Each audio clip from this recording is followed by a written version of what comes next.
This is the politics of everything, and I'm your host, Amber Daines. Welcome to the podcast where we want to discuss the politics of everything, from money to motherhood, nutrition to narcissism, startups to secularism, the environment to equality, and much more. Our guests are experts in their field or topic of choice, even if you've not yet heard their name. This is a bipartisan podcast, so while we love exploring varied views and get a buzz from a healthy debate, by no means is this a one-sided forum for any one political view. So please listen up and enjoy the politics of everything. Happiness is the number one goal many people the world over strive for. However, very few obtain it in its truest sense. It seems at the heart of it, we all know that no amount of accolades, money, toys, or lovers will be that final fix to help us be happy. My podcast guest today is Alex Dawson, who co-founded a company called Positive Scenario and has become Australia's only accredited trainer of the Happiness Advantage Orange Frog Workshop program. He works with business leaders and groups all over the planet, teaching them the fundamentals of how we can all get our happy on. Welcome, Alex. Thank you, Amber. Good to be with you today. So at the simplest level, how can we define what it means to be happy? It's a great question, and there are many, many different ways to define happiness, believe it or not. The ones that we tend to use include one from Sean Achor himself in his book, The Happiness Advantage, where he refers to happiness as the sense of joy we feel in striving to fulfill our potential. And that covers all sorts of bases in terms of the research on happiness. But at an even simpler level, we can define it really as happiness being a combination of that sense of fulfillment, that sense of purpose and meaning, something greater than ourselves, and positive emotional experiences. So that's really, for me, the simplest definition of happiness. We have sense of meaning and purpose in our life, and we're experiencing positive emotions. It's super logical, but I think, it can elude us sometimes. So I want to just step back perhaps into your early career, and any thoughts on how this idea of being really productive will make us happy, or happiness will equal productivity in your early career? And, I guess a little story perhaps about how your early experiences at work, were they happy, were they not? And, for most of us, we spend so many hours a day in an office, but many of us don't feel that happy. Why? Yeah, the interesting thing here is the realization that the research is showing is that happiness doesn't come out of success. It's not a case of working hard to be successful and that will make you happy. In actual fact, it's happiness that fuels success. And in my earlier career, I had a real eye-opening experience in that I relocated to a leadership role in Hong Kong to run the Hong Kong business for the US company I worked for. And when I arrived there, I realized I didn't want to live in Hong Kong. Now, I still worked hard and I'm still successful in turning that business around. But despite turning that business around, I still felt unhappy in myself. I wasn't fulfilled and joyous about life. In fact, I couldn't wait to get back to Australia. I think that's really the first experience I had that highlighted to me that success in its traditional sense, in the professional and career sense, doesn't necessarily make you happy. And in fact, you have to focus on happiness itself. Not expect things outside of you to make you happy. So how did you discover that you had an interest or a passion for helping others on this path to greater happiness and fulfillment? Were there some catalysts for you in moving from corporate life to where you are now? And could you share those with us? Yeah, I think the first catalyst was a long time ago. And as I say that, I realized it was some 12 or 13 years ago when I took on my first sales leadership role and was guided by a coach and mentor at the time that your team doesn't work for you, you work for them. And it was a real eye-opening moment for me in that what I found as a result of following that path and being service-based leader, serving my team, was that my sense of fulfillment and happiness came from seeing them being successful, helping guide and coach them in their own success. Meant that I felt happier and more fulfilled. It wasn't about the sales numbers we delivered. It wasn't about where we were on our rankings in the company, albeit that they were good. It was definitely a lesson for me. But I suppose it really only came home to roost that that's something you can do on a full-time basis, as I do now, when I returned to Australia from Hong Kong, discovered the content in and around positive psychology and neuroscience, in particular, Sean's Happiness Advantage TED Talk, and applied it for a couple of years in growing a business, and then realized what amazing results you can drive just by helping others find a deeper sense of fulfillment, be happier and more optimistic and positive in their life. Yes, it's something we all definitely strive for. And that this TED Talk that you reference in your website that really kicked off, I guess, that professional investment in the idea of happiness as a business touchstone was from award-winning author and now obviously TEDx star, if you like, Sean Acor's TED Talk, which is entitled The Happy Secret to Better Work. What did that teach you about how you can maybe make Australian and maybe other workplaces happier and more productive? And generally speaking, what's the missing link you find when you go into places that might not be happy? It's a great question. That missing link piece, Amber, is strange because it's almost like when you're speaking to senior executives and you say to them that happy people are more productive, there's no real aha moment. I think that innately we all know that we do our best work and we perform best in whatever we're doing when we're happy and in a positive emotional state. So that's not a surprise for most people. But I think the missing link often comes from two, what I would consider myths, really. One is this ancient myth that there's a maximum level of happiness at work above which you can't possibly be working hard enough. I don't know whether you've ever experienced that, but I know what you're talking about. Very much so. Yeah, I had a friend who he's the CEO of an international company, and when I was talking to him about this, he said, "Oh no, I do that all the time," and shared with me that he actually walks out of his office, and if someone is laughing, he's heard himself say, "What are you laughing at? Get back to work," as if you can't be happy and performing well. So that's the first missing link for me. Is I think we need to smash that myth. The second one is that work can actually be a source of happiness, and I think for many it's not necessarily seen that way. It's seen as a necessity to earn a living.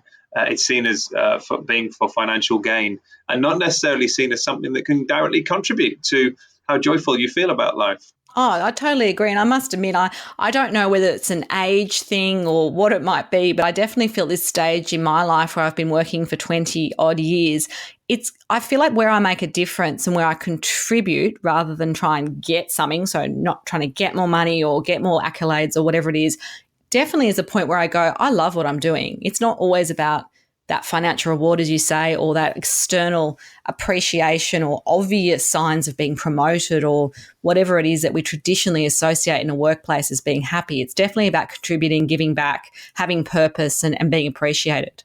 Absolutely. And the crazy thing, Amber, is that organizations with a higher purpose outperform other organizations by some 200% over the long term. So we have this strange dichotomy that if we over-focus on the financial rewards of work and business, we're actually sacrificing happiness and meaning in our life, but we're also doing that at the cost of overall business performance, it would seem. Absolutely. And I think it's interesting you say that because a lot of companies, and it was probably about 10 or 15 years ago, corporate social responsibility became a buzz term where organizations didn't really know, especially big profitable ones, how to actually give back. And so sometimes it feels a bit tokenistic, like they might support a certain charity for a year because there's a vested business interest or the CEO is really passionate about a certain charity, so everyone has to get on board. But it sounds like it's got to be a little bit more deeply thought out than that. Yeah, I would agree wholeheartedly. I love to see some of the movement around social enterprise, and that by virtue of growing your business, you're increasing your social impact. It's inherent in the way you do business, and what you do is actually delivering positive social and environmental impact, rather than this tokenism you talk about where let's throw some of our profits to a charity. I think you can actually embed it more deeply in the culture and the DNA of an organization, and then it really is impactful at a social level, but also the individual level, far more rewarding and certainly drives a greater sense of fulfillment, I think. Absolutely. So where do most of us go wrong in this sense of what's going to make us happy and how can we get there, but more importantly, stay there? Like happiness sometimes feels like a transient thing because you're associating it with an emotion. But even when you have purpose, you're not always happy. So what is it that we're really trying to get right here? I love that you've hit on that goal of perpetual happiness, because that's not really what we're talking about. We have a full spectrum of emotions, and they should all be embraced. Some are associated as positive, and some are not. I mean, we all have bad days, right? Absolutely. That would be no, you wouldn't be human. You'd probably be a bot if you didn't. Exactly. So I think the way that I tend to talk about it is, first of all, we're not seeking to be permanently positive or permanently happy on a happy high constantly. But what we can do as individuals, we can take steps that will raise our average level of happiness. We all have sort of an average standard level of happiness based on our genes, our personal choices, and our external environment to some extent. And what people can do is move up the scale in terms of where their emotions oscillate around. So that midpoint that they oscillate around can be pushed higher. So first mistake I think that we make is thinking that happiness is a constant state of being. It's not. It's about being on average more positive, more optimistic, and feeling better. The second mistake I think we make, we've already touched on, and that is we look to our external environment to drive our happiness. And research shows that's only 10% of our happiness. Interestingly, the other another 40% is from personal choice. It's how optimistic we are, deep social connections, how socially connected we are, and our ability to see challenge and stress as a positive challenge rather than a negative challenge. That's where our opportunity is in that 40%, because it's really about personal choice. Absolutely. No, you make it sound so simple, and I think it probably is, but it's probably reframing how we react to situations as much as, the idea of how to be happy and what's going to make us happy. Yeah, definitely. At a tactical level, there are lots of things we can do that will actively rewire our brain so that it sees the world through a more positive lens. And those are the things that at an individual level we can do. And they're not complicated. I think they just seem almost too simple. And I'm sure you've heard of all of this hoo-ha out there at the moment about gratitude and how powerful gratitude is, and just journaling things you're grateful for can change your outlook on life. Underneath that is an incredible process that is actually your brain rewiring itself, because you're making a conscious effort to find things in life that you're grateful for. So as simple as it sounds, the process itself is quite complex. The brain is building new circuits. Yeah, absolutely. Like anything, I guess it's like, in the simplest way, it's a habit, right? So the more you do it, the more natural it becomes, the more real it becomes for you as well. And I can imagine, in the beginning, it's like, oh, I have to say 3 things I'm grateful for every day, or keep a gratitude journal, as you say. But I can see the advantage of it. It definitely makes sense. It's probably like the first time you do some exercise after a long break. It's awful and painful and annoying, and you can't see the point, but you should do it. So I think if we can kind of get some homework from you, that's probably the one thing we should all be doing. And we could do it very easily. It's not very time consuming either. It's only going to take us a few minutes at the end of every day to really reflect and work out what we're grateful for, and actually articulate that. Yeah, exactly. These are not neither complex nor time-consuming things. It's a few minutes a day, done regularly and frequently, and turning it, as you say, into a habit. There are positive habits. There are negative habits. There are habits in the workplace. We tend to think of them as work routines and work processes, the ways things just get done at work. And you can change those work routines so that they become corporate habits that support positivity, just like you can change your personal routines. And that's really what we spend time doing with organizations, helping them understand how do we create positive corporate habits. So I'm glad you mentioned the habits piece, because that's at the bottom of all of this ability to impact our happiness. Absolutely. So what kinds of work do you really do in corporate Australia? I don't expect you to share all your client names or any of your deep, dark secrets, but just some ideas of, I guess you go into workplaces, and I'm just picturing, I don't know, a Big Four bank, for example, and a lot of places that are associated with making money and maybe not prioritizing that traditional sense of purpose, if you like, and happiness and well-being. How do you educate them without maybe preaching to them? I mean, how do you go about it? So the traditional format we use is no different to a lot of training programs. It's a 2-day workshop that we put their people through, and in that workshop, the one thing that is different is the level of experience that workshop consists of. So a lot of training will say it's experiential in nature. The reason ours is so significantly experiential is you're really taking people on a journey. You're allowing them to embrace the idea that it's okay at work to focus on their own individual happiness, that it's okay at work to show emotions, that it's okay at work to invest time and effort in themselves and their own emotional well-being. And I don't think that necessarily is something that people walk into the room with. It's not the norm in many, many workplaces. So we spend an entire day taking them on a journey on realizing some of the things we've discussed today, that happiness is a choice, that they can take leadership in their own level of happiness, but they can also impact the happiness of others. And happiness is an advantage. It is actually going to improve performance for them and the broader team.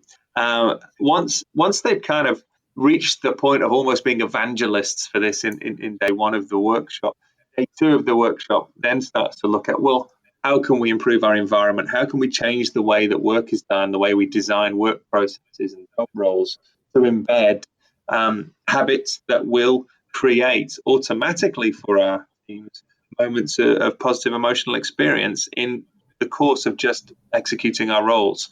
So yeah, without going on too much, it's a 2-day experience that people realize that happiness is a choice and an advantage, and we show them how they can create workplaces which automatically give people positive emotional moments throughout their working day. So is there some sort of proof, and you did touch on it earlier, that the happy workforce is able to perform better and drive productivity and perhaps, less absenteeism, or those sort of health litmus test, if you like. But what's the sort of evidence that you go to when you talk about the proof? Because I can imagine some of these organizations are like, okay, this sounds great, but what is it really going to do? Yeah, absolutely.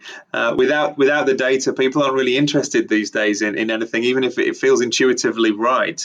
So we rely heavily on a lot of research from the positive psychology domain over the last 20 or so years.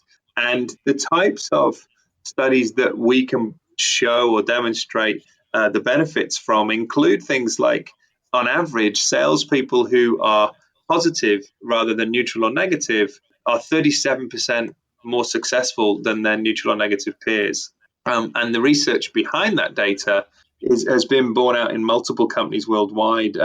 In one example, this one kind of amazes me. The organization out of the US called MetLife Insurance Company, this is a published study and piece of work that they did.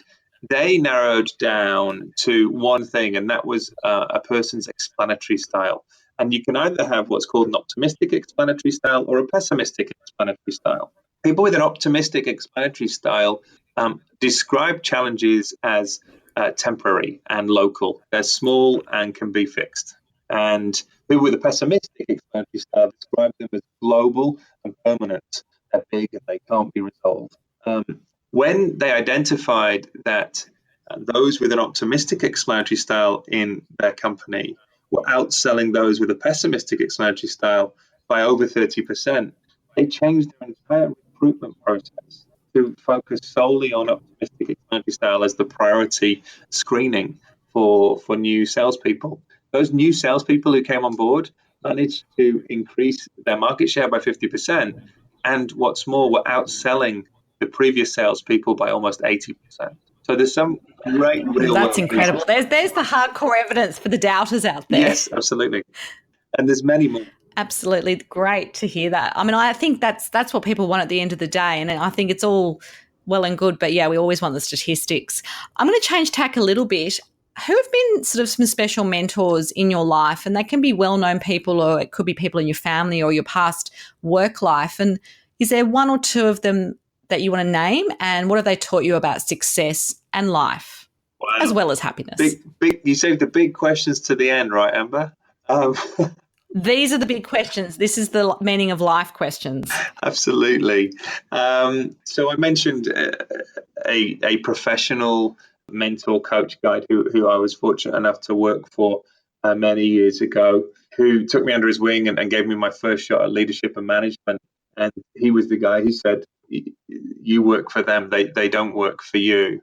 And that was hugely inspiring for me and a big turning point, as I already said. So yeah, in terms of naming, his name's Warren Anderson, and he still works for the company I used to work for. And I gained a great deal in learning from him.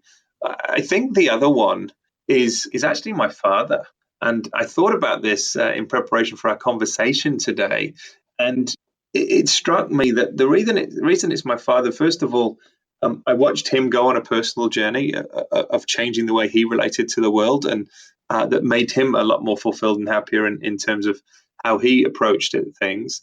But also, he inspires me in many ways in what he does. But in particular, one quote comes to mind for me because he inspires me in what I do now. It's a really simple statement, but it really stuck with me. And that is that the best form of professional development is personal development. And that really resonated with me, that no matter what else you do in life, whether it's learning new skills, gaining new knowledge, in actual fact, working on yourself is the best contribution you can make to the world. So I'd probably say my dad in that sense is the biggest source of inspiration for me these days. Fantastic. Finally, to wrap up, what are your top 3 tried and true tips for anyone embracing the politics of happiness? And you have given us a lot here, but if you could give 3 quick things that people could do today or the next few days, what would they be? So I'm going to be cheeky and give you 4 if that's okay, Amber. Oh, okay. There you go. You get an extra one. One is, if you think it's for you, explore meditation. Meditation has got huge benefits for your mental and emotional well-being. It's a journey I've been on that I've benefited from, which is probably why I'm such an advocate. But it's certainly something we advocate in our programs, and it doesn't need to be, the deep standard Buddhist go away and become a monk type meditation. Quite simply, you can be closing your eyes for 2 minutes a day and focusing on your own breathing, just to give yourself that headspace. The second one is conscious acts of kindness. Or random acts of kindness. We prefer conscious because we like to think of them as deliberate rather than random. And doing things for others is huge for your own well-being and psychological fulfillment. The next one is journaling positive experiences. You can journal gratitudes, but you can also just relive in your mind as you write it down a positive experience each day. And that also teaches our brain and rewires our brain to see the positives in our daily life. Have I given 3 or 4 so far? I feel like there's another one. Exercise. And I thought there was one missing. Oh, yes. And this has been well documented, and everyone knows exercise is good for them. But again, you don't have to go out on a limb here and sign up for CrossFit. 15 minutes a day, the research says, 15 minutes a day of aerobic exercise. It could just simply be getting off the train to stop early and walking to work, or taking a walking meeting whilst you're in the middle of your day, or even just going for a walk at lunchtime. 15 minutes a day can certainly elevate your level of positivity, happiness, optimism, and resilience. Perfect. Well, it's been a pleasure to chat with you today. If you do want to connect further with Alex Dawson, there will be some contact details on our show notes. You've been listening to The Politics of Everything. I'm Amber Daines. Thanks for listening today. If you've enjoyed The Politics of Everything, we thrive on feedback. So please add a short review and share the podcast with your network and your friends and family. I'm also always on the hunt for fabulous new guests, so if you've got a view to share and an idea how to get our listeners excited, please email me at amber@bespokecomms, that's BESPOKECOMMS.com.au, and we'll be sure to get back to you. Until next time.